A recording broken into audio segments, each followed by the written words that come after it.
Hello, everyone. Welcome to our Deep Dive podcast, where we review the latest and most exciting papers in AI. Today, we're exploring a groundbreaking work titled HuMo, Human-Centric Video Generation via Collaborative Multimodal Conditioning. Are you ready to get started? Absolutely.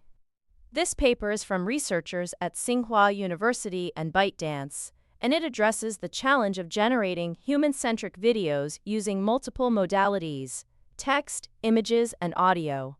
That's a hot topic these days, isn't it? It really is. The ability to generate videos that are not only visually realistic but also controllable through different types of input is a game changer for content creation. But before we get into the details, can you summarize what human-centric video generation, or HCVG, actually means? Sure. HCVG refers to methods that synthesize videos focused on humans using various input modalities. For example, you might provide a text prompt describing a scene, a reference image to specify the person's appearance, and an audio clip for speech. The goal is to generate a video where all these elements are harmoniously combined. That's a great summary. The paper points out that existing methods struggle with two main challenges. First, there's a lack of high-quality training data that pairs text, images, and audio together. Second, it's hard to get the model to coordinate these different modalities effectively. Why do you think that is? Well, each modality brings its own complexity. Text describes the scene and actions, images define the subject's appearance, and audio controls speech and lip sync. Balancing all three so that the generated video is coherent and realistic is a tough problem. If you focus too much on one, you might lose fidelity in another. Exactly. The authors of HuMo propose a unified framework to address these issues. Their approach starts with building a high-quality dataset that contains paired text, reference images, and audio. That's no small feat. How do they construct this dataset? They use a two-stage multimodal data processing pipeline. First, they collect large-scale text-video samples and retrieve reference images with similar semantics but different visual attributes from a massive image corpus. This ensures that the model learns to preserve the subject's identity while allowing for flexible text-based edits. And in the second stage, they filter video samples to include only those with synchronized audio tracks. They use speech enhancement and lip sync estimation to make sure the audio and video are tightly aligned. This results in a dataset that's well suited for training models to handle all three modalities together. That's right. With this dataset in hand, they introduce a progressive multimodal training paradigm. The training is split into two main tasks: subject preservation and audio-visual synchronization. Can you explain what these tasks involve? Of course. The subject preservation task focuses on making sure the generated video maintains the identity and appearance of the person in the reference image, while still following the text prompt. They use a minimally invasive image injection strategy, which means they add the reference image information without changing the core architecture of the model. That's clever. By only updating a limited subset of parameters, they preserve the model's ability to generate high-quality images and follow text prompts. Then, in the audio-visual sync task, they add audio cross-attention layers to the model. This allows the model to synchronize lip movements and facial expressions with the input audio. But they go a step further. Instead of just using cross-attention, they propose a focus by predicting strategy. This implicitly guides the model to pay more attention to the facial regions that are most relevant for audio-visual sync. They use a mask predictor to estimate where the face is in each frame and supervise it with ground truth face masks. That's a nice touch. It helps the model learn to associate audio cues with the right parts of the video, improving lip sync and facial motion. They also use a progressive training strategy, gradually increasing the weight of the audio-visual sync task during training. This ensures that the model doesn't forget how to preserve the subject's identity as it learns to handle audio.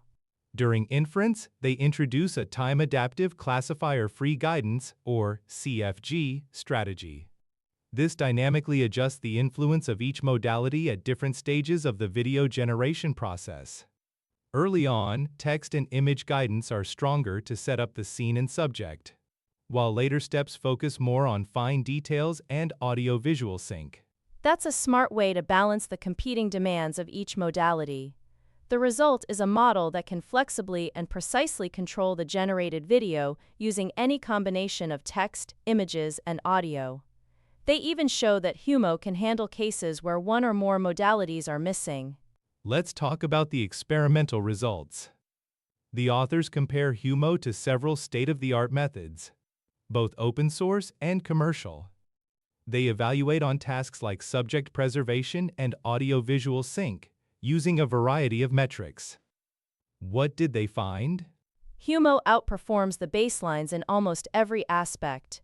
For subject preservation, it achieves higher scores in aesthetics, image quality, and human structure plausibility. It also maintains better identity consistency with the reference images. For audio-visual sync, HuMo matches or exceeds the performance of specialized models, even those that rely on strong priors from start frames. That's impressive. The qualitative results are also striking. HuMo can generate videos where the subject's identity is preserved across different scenes and actions, and the lip movements are accurately synchronized with the input audio. It even handles complex cases with multiple subjects or stylized artworks. The ablation studies are also worth mentioning.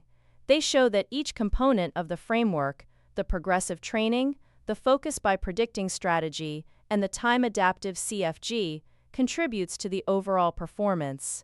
Removing any of these leads to noticeable drops in quality or controllability. The paper also demonstrates the flexibility of HuMo. For example, you can use the same reference image with different text prompts to change the character's clothing or accessories, while keeping their identity consistent. Or you can recreate scenes from movies by combining text, audio, and reference images. That opens up a lot of creative possibilities. Imagine being able to generate custom video content for films, games, or social media just by providing a few inputs. It could revolutionize the way we produce and consume video. Of course, with great power comes great responsibility. The authors discuss ethical considerations such as the risk of misuse for deepfakes or non-consensual content creation. They emphasize the importance of informed consent, data privacy, and responsible usage. That's an important point. As these technologies become more advanced, it's crucial to establish guidelines and safeguards to prevent harm. Transparency and accountability should be built into the development and deployment of such models. Let's take a closer look at the technical details. The backbone of HuMo is a DIT-based text-to-video model, which uses a 3D variational autoencoder to compress video into a latent space. The text encoder injects semantic information via cross-attention, and the model is trained using flow matching to learn a deterministic mapping from noise to data. When they add the image modality, they concatenate the VAE latents of the reference images with the noisy video latents along the temporal dimension. This encourages the model to extract identity information from the reference images and propagate it across all frames. For the audio modality, they use Whisper to extract audio features, which are then aligned with the video frames using a temporal window. The audio cross-attention layers allow the model to synchronize facial and body motions with the input speech. The focus by predicting strategy is particularly interesting. By predicting a face mask and supervising it with ground truth masks, the model learns to focus audio attention on the relevant regions. This acts as a soft regularizer, improving both lip sync and identity consistency. The progressive training curriculum is also key. By starting with subject preservation and gradually introducing audio-visual sync, the model avoids catastrophic forgetting and achieves better multimodal coordination. During inference, the time-adaptive CFG allows for fine-grained control. You can adjust the weights for text, image, and audio guidance at different denoising steps, enabling precise collaboration among the modalities. The evaluation metrics cover a wide range of aspects, from video quality and text-video alignment to subject consistency and audio-visual sync. They use both objective metrics and human evaluations to assess performance. In the subject preservation task, HuMo achieves the highest scores in aesthetics, image quality, and human structure plausibility. It also maintains strong text following and subject consistency, outperforming baselines like Magref, HuMo Custom, and Phantom. For audio-visual sync, HuMo matches or exceeds the performance of specialized models like Hollow 3 and Fantasy Talking. Even with just a single reference face image, it achieves high scores in lip sync and identity similarity. The qualitative comparisons are striking. HuMo generates videos with accurate subject preservation, realistic motion, and precise lip sync, even in challenging scenarios with multiple subjects or complex backgrounds. The ablation studies further validate the design choices. Full fine-tuning of the model leads to drops in aesthetics and text-video alignment, while removing progressive training or the focus by predicting strategy degrades identity similarity and lip sync. The time-adaptive CFG is also crucial. By dynamically adjusting the guidance weights, the model balances semantic controllability and identity consistency, leading to more stable and precise character generation. The flexibility of HuMo is demonstrated in various scenarios.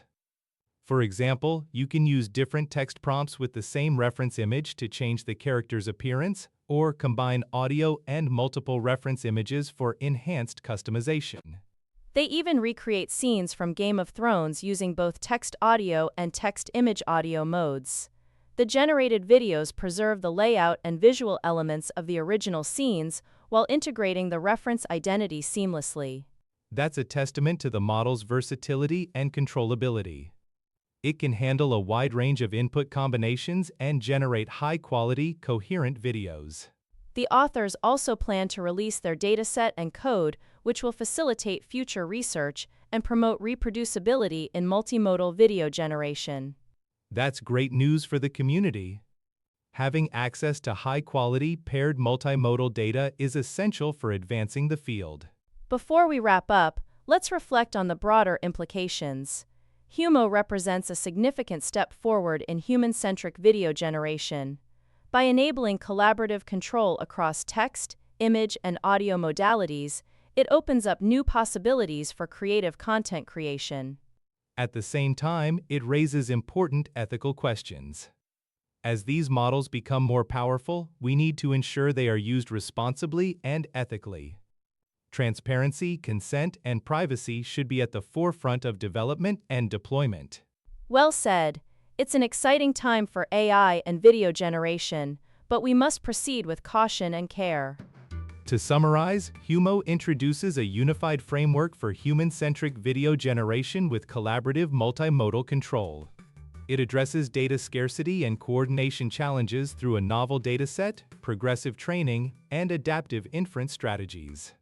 The results show state-of-the-art performance in subject preservation, text following, and audio-visual sync, with broad applicability and flexibility. That's a comprehensive review. Thanks for joining us today. If you enjoyed this episode, be sure to subscribe and stay tuned for more deep dives into the latest AI research. Until next time, keep exploring, stay curious, and remember, the future of video is multimodal.